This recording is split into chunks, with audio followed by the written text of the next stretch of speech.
തരിയിൽ ഇത് 2 ചപ്പാത്തി, പപ്പടം, ചാറ്, എന്തോ ഒരു വെജ് കറി, തോരൻ, ഇവിടുത്തെ കറികളൊക്കെ പരിപ്പ്, സോൾഗഡി, ഇവിടുത്തെ സാധനം ശ്രീഖണ്ഡ്, ചോറ്. ടേസ്റ്റി അത് കണ്ടിട്ട് തോന്നുന്നുണ്ട് കേട്ടോ. കഴിച്ചൊരു ഇത് ചിക്കൻ താലി, അതിലുണ്ട് 2 ചപ്പാത്തി, ചോറ്, ചിക്കൻ കറി, ഇതിൻ്റെ ചിക്കൻ്റെ ചാറ്, പിന്നെ സോൾഗഡി, നിമ്പു, ഒഴിച്ച നാരങ്ങ,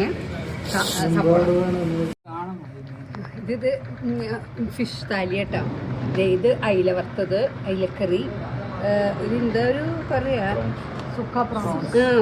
ഉണക്കമീൻ്റെ കറി, സോൾഗഡി, പിന്നെ എല്ലാം പറയുന്നത് സബോള,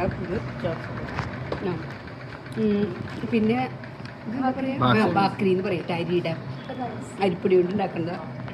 ഇത് സുർമൈ ഫ്രൈ, സുർമൈ എന്ന് പറയുന്ന നെയ്മീൻ. പിന്നെ ഇതിലും ഉണക്കച്ചെമ്മീൻ കറി ഉണ്ട്, അതിൻ്റെ ചാറുണ്ട്, ഇതുണ്ട്. ഇത് ഹാഫ് പ്ലേറ്റ് താലി, ചെമ്മീൻ, ഉണക്കച്ചെമ്മീൻ കറി, അതിൻ്റെ ഒരു ചാറ്, ചോറ്, 2 ചപ്പാത്തി. അങ്ങനെ ഇതാണ് ഞങ്ങളുടെ ഇന്നത്തെ ലഞ്ച്. എല്ലാവർക്കും വയലിൽ പൊതി വരുന്നില്ല.